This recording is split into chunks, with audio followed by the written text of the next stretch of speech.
Okay, here's the thing. Since watching the Super Bowl earlier this afternoon, I haven't been able to sleep for like 3 days.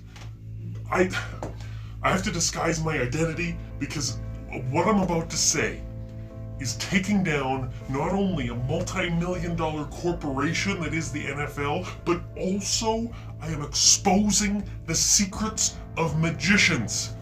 So I think something was up with the coin toss, and I'm gonna prove it. Hey, I have some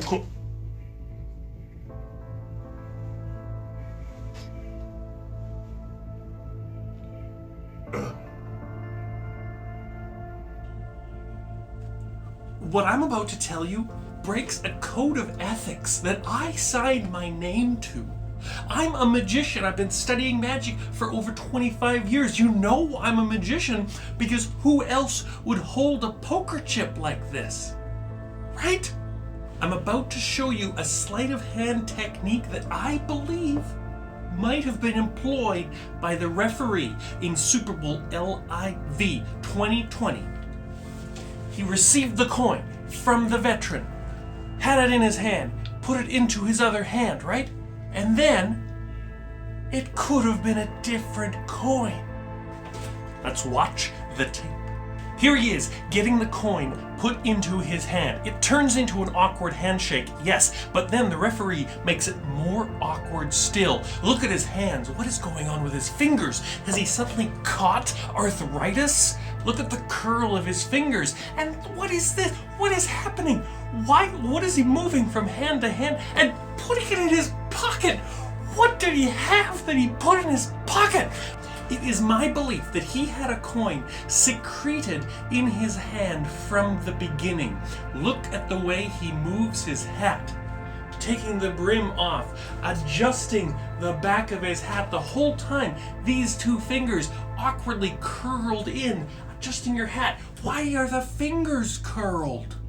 Because they hide a coin. As he receives the true coin in his hand, he brings his other hand, hiding the coin, over top, pulling them away together, doing this weird move, the switcheroo, and then pulling this hand away, curled, still awkwardly curled, going into his pocket. What is he putting in his pocket? He didn't have anything in his hand except for a coin, which is now in the hand that apparently was on top, but suddenly, how does that gravity, he was purposely holding back the coin that he switched in.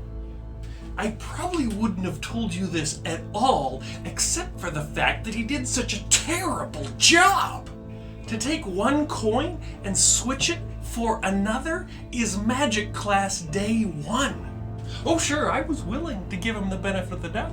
Maybe he had a whistle in his hands that he had to put in his pocket. I don't know what referees do with their hands on their time off. It could have just been an awkward handshake. I do those all the time. Then came the coin flip itself. To illustrate, I have glued two chips together to clearly show how a coin flips in the air. The thumb propelling it upwards, creating a turning motion in flight. The coin flips, who knows what side would end up. However, through my extensive study of sleight of hand, I know there are ways to control a coin flip so it is not so random. Observe as I simulate the flipping of a coin without the coin actually flipping.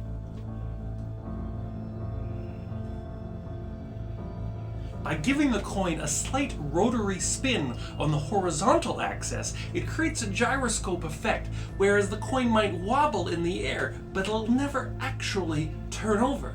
It wobbles, but it does not flip. It wobbles, but it does not flip. Don't take my word for it. Let's look at the tape. Called tails. It is called tails. It is tails.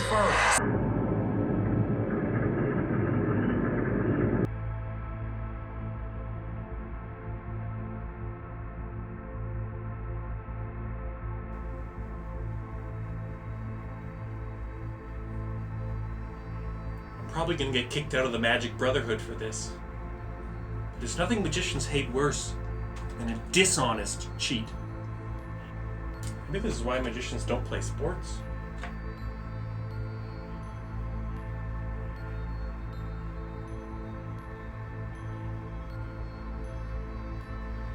I thought it was just awkward childhood.